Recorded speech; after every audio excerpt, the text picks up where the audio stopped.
What if Deku was Garou, Part 2. So again, I'm sorry for my voice. I am sick and worse than yesterday, and I'm sorry for uploading so late because I'm sick and also because of the Super Bowl. So, basically, last time, Deku, or Garou, the hero hunter, was just brought in to UA. Now the way, basically, once he says Quirkless, Bakugo is like, hey, you useless Deku, but I can beat you up no problem. Can't believe All Might lost to trash like you. So Deku ends up just charging at him and one punches him into the wall on the other side of the classroom. After he did that, Aizawa didn't care because Bakugo needed to be put in his place as he's been talking crap like that to pretty much everybody and giving them nicknames. So after Deku hits him into the wall, he says, "Call me Deku again and you're not going to live to see daylight again." So Deku basically sits down again and they start a lesson. So I'm going to say it's maybe a week after the first day of UA. So they already did the hero versus villains. But I'm just going to say, since they added a new person, they're going to do it again. So Aizawa was like, alright, class, since we have a new person today, we're going to be doing a Quirk evaluation test. Deku obviously is like, what the hell you say? He's like, okay, we're doing your power evaluation test if that's better. Deku just grumbles like, whatever. So after that they go down, and All Might's secretly watching because he still wants to know how strong Deku is to be able to compare to him at 90%, even though he's been able to do that even though he's quirkless. And you may be wondering, well, Deku lost to like the 7th rank hero, Cat or whatever. Well, that's only because he wasn't ready for the 4-legged style, which he eventually used against All Might. Since he wasn't ready for it, he ended up losing. If he would have prepared, he would have easily beat it. So once they get down there, Aizawa throws Deku a ball, and he obviously catches it, and he's like, "You want me to throw this?" Aizawa, of course, says, "Yeah, just don't go out of that circle." So Deku just chucks the ball, and Aizawa is using his Quirk to basically eliminate his Quirk, but the ball ends up going 2,000 meters, and he's like, "How? I erased your Quirk." And he's like, "Didn't I tell you I'm Quirkless?" So they do the other tests, and Deku ends up coming out first for everything. With the running, he gets first. With the push-ups, he gets first. Sit-ups, first. Grip strength, first.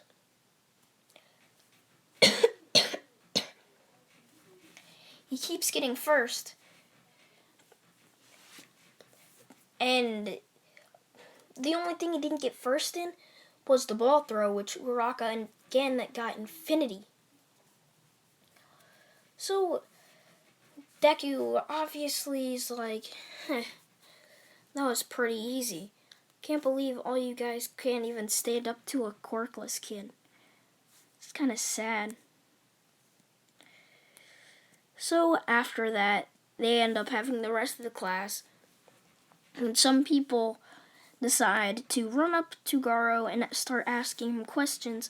It's like, is it true that you're quirkless? Like, they just keep asking questions, and he's like, pipe down, will you? You're getting annoying. So he basically just explains everything, and how when he was a little kid, he'd always wondered why the heroes always win and the villains always lose. He always said it was unfair. And then when he was announced quirkless, he started to get bullied.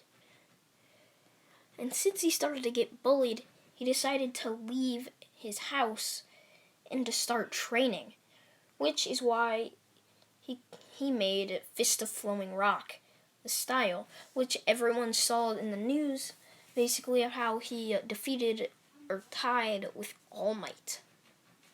So everybody's still like on edge, like he's a villain. Why don't they have him in like some type of protector? Which basically they're like, he agreed to come here on Nezu's terms, I think. Can't remember.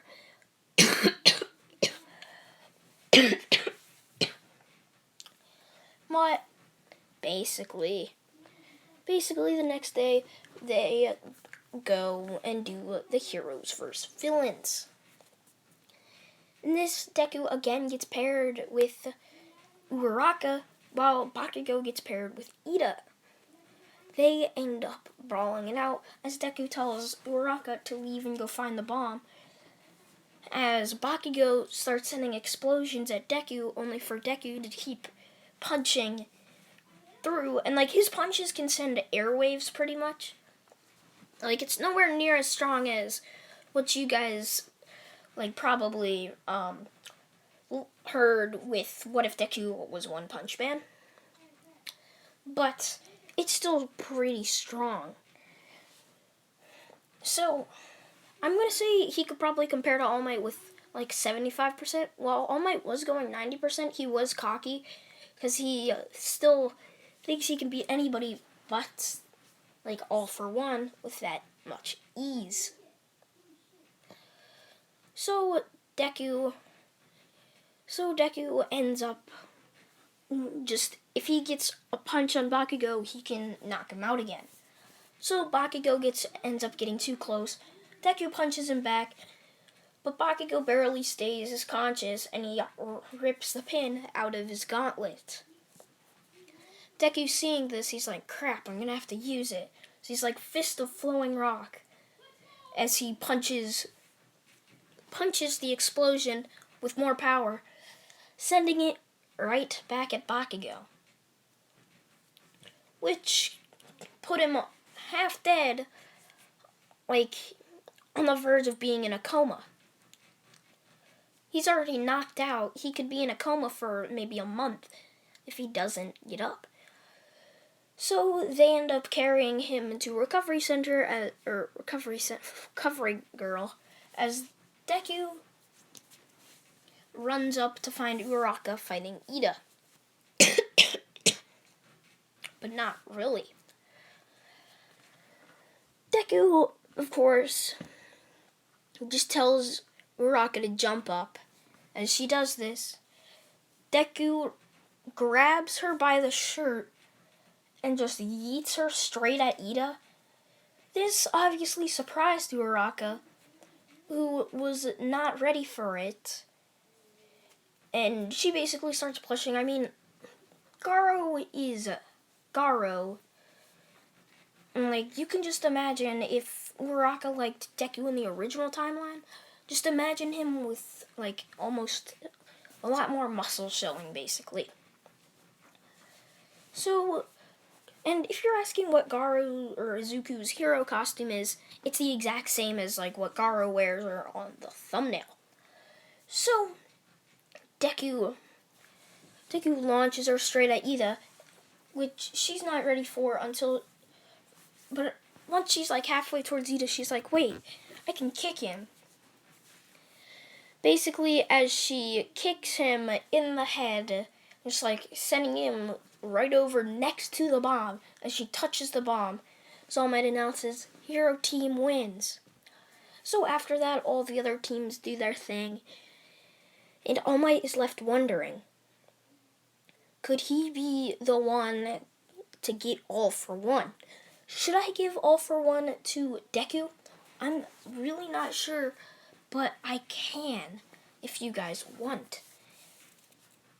So he's like wondering, should I give All For One to this kid? He's already super strong, but imagine him with One For All. He could probably use around 50% of it. Which would be more than Mirio. I'd say Deku's way stronger than Mirio. So All Might's contemplating, should he give it to him? But he's also saying if he turned back to villainy, so he'd have to wait. He'd have to wait for a little while to see if Zuko is really heroic and can use One for All to become the next symbol of peace. Now, I'd say Deku still holds a grudge against Nezu, as he still liked hunting heroes, but now he has to be someone he hunted. Imagine that. Somebody you hated, or some type of person you hated all your life, and then you have to become that type of person. Imagine how difficult that could be. So the next day, they end up having to vote for a class president. Deku obviously does not get voted. It's going to be Ida and Yaoyorozu or Momo. So after this, they go to the lunchroom and start eating, while everyone's pretty much just staring at Deku. I mean, he's Garou, the hero hunter, after all. Why wouldn't they be?